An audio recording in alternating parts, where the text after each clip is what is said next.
Hello, welcome back to ladies planet.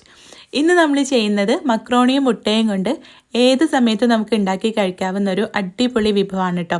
നമുക്ക് എങ്ങനെയാണ് ഇത് ഉണ്ടാക്കുന്നത് എന്നുള്ളത് നോക്കാം. വീഡിയോയിലേക്ക് പോകുന്നതിൻ്റെ മുൻപായിട്ട് താഴെ കാണുന്ന ലൈക്ക് ബട്ടൺ ഒന്ന് ക്ലിക്ക് ചെയ്യാൻ മറക്കരുത്. ചാനൽ സബ്സ്ക്രൈബ് ചെയ്യാതെ വീഡിയോ കാണുന്നവരും ഇപ്പം തന്നെ ഒന്ന് സബ്സ്ക്രൈബ് ചെയ്ത് സപ്പോർട്ട് ചെയ്യുക. അപ്പോൾ നമുക്ക് എങ്ങനെയാണ് ഇത് ഉണ്ടാക്കുന്നത് എന്നുള്ളത് നോക്കാം. ആദ്യം നമുക്ക് മക്രോണി ഒന്ന് വേവിച്ചെടുക്കാൻ വേണ്ടിയിട്ട് കുറച്ച് വെള്ളം തിളപ്പിച്ചെടുക്കണം. മക്രോണി നമ്മൾ 1 കപ്പാണ് കേട്ടോ എടുക്കുന്നത്. അപ്പോൾ ഒരു 2-3 കപ്പ് വെള്ളം എടുക്കുക. ഇതിലേക്ക് ആവശ്യത്തിനുള്ള ഉപ്പും 1 ടേബിൾ സ്പൂൺ റിഫൈൻഡ് ഓയിലും ചേർത്തിട്ട് ഈ വെള്ളം ഒന്ന് തിളപ്പിച്ചെടുക്കാം. മക്രോണി ഒട്ടിപ്പിടിക്കാതിരിക്കാൻ വേണ്ടിയിട്ടാണ് കേട്ടോ ഓയിൽ ചേർത്ത് കൊടുക്കുന്നത്. ഇനി നമ്മൾ ഇത് തിളച്ച് വരുന്ന സമയത്ത് ഇതിലേക്ക് 1 കപ്പ് മക്രോണി ചേർത്തിട്ട് ഒരു 5 മിനിറ്റോളം തിളപ്പിച്ചെടുക്കുമ്പോഴേക്കും മക്രോണി പാകത്തിന് വെന്ത് കിട്ടും. വെന്ത് കഴിഞ്ഞാൽ ഇതൊന്ന് ഊറ്റിയെടുത്ത് മാറ്റി വെക്കാം. ഇനി ഇതിലേക്കുള്ള മസാല ഉണ്ടാക്കാൻ വേണ്ടിയിട്ട് കുറച്ച് വെളിച്ചെണ്ണ ചൂടാക്കിയിട്ട് അതിലേക്ക് മീഡിയം സൈസിലുള്ളൊരു സവാളയുടെ പകുതി ചെറുതായിട്ട് അരിഞ്ഞതും കുറച്ച് കറിവേപ്പില അരിഞ്ഞതും എരിവിന് ആവശ്യത്തിനുള്ള പച്ചമുളകും ആവശ്യത്തിനുള്ള ഉപ്പ് ചേർത്തിട്ട് ജസ്റ്റ് ഒന്ന് വഴറ്റിയെടുക്കാം. ഒരു നാടൻ ടേസ്റ്റ് കിട്ടാൻ വേണ്ടിയിട്ടാണ് കേട്ടോ വെളിച്ചെണ്ണ എടുത്തിട്ടുള്ളത്. നിങ്ങൾക്ക് ഏത് ഓയിൽ വേണമെങ്കിലും എടുക്കാം.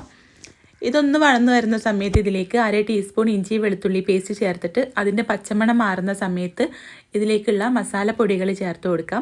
ഞാനിവിടെ 1/4 ടീസ്പൂണിലും കുറച്ച് കുറവായിട്ട് മഞ്ഞൾപ്പൊടി, 1/2 ടീസ്പൂൺ കശ്മീരി മുളക് പൊടി, 1/2 ടീസ്പൂൺ മല്ലിപ്പൊടി, എരിവിന് ആവശ്യത്തിനുള്ള കുരുമുളക് പൊടിയാണ് കേട്ടോ ചേർത്തിട്ടുള്ളത്.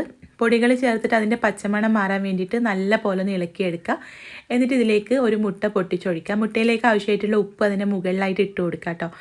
എന്നിട്ട് നമുക്ക് ഈ എഗ്ഗ് ഒന്ന് സ്ക്രാമ്പിൾ ചെയ്തെടുക്കാം. ഇത് സെപ്പറേറ്റ് ആയിട്ട് സ്ക്രാമ്പിൾ ചെയ്തിട്ട് വേണമെങ്കിൽ ചേർക്കാം. ഇങ്ങനെയാണെങ്കിൽ ഒന്നുകൂടെ നല്ലതായിരിക്കും. ഇനി ഇതിലേക്ക് 2 ടേബിൾ സ്പൂൺ ടൊമാറ്റോ സോസ് ചേർത്ത് കൊടുക്കുക. ആ മുട്ട വെന്ത് വന്നിട്ട് വേണം കേട്ടോ ചേർക്കാൻ. അത് ചേർത്തിട്ട് നല്ല പോലെ ഒന്ന് മിക്സ് ചെയ്തതിന് ശേഷം നമുക്കിതിലേക്ക് വേവിച്ച് വെച്ചിട്ടുള്ള മക്രോണി ചേർത്തിട്ട് നല്ല പോലെ ഒന്ന് ഇളക്കിയെടുക്കാം. നമ്മൾ ഓയിൽ ചേർത്ത് വേവിക്കുന്നതുകൊണ്ട് തന്നെ ഓരോ മക്രോണിയും സെപ്പറേറ്റ് ആയിട്ട് കിട്ടും. അധികം വഴുവഴുപ്പൊന്നും ഇല്ലാത്ത തന്നെ നമുക്ക് കിട്ടും കേട്ടോ. ഏകദേശം ഒരു 2 മിനിറ്റ് നേരം മൂടി വെച്ച് വേവിച്ചെടുക്കുക. തുറന്നിട്ട് മല്ലിയില കൂടെ ചേർത്ത് ഇളക്കിയിട്ട് നമുക്കിത് സെർവ് ചെയ്യാം.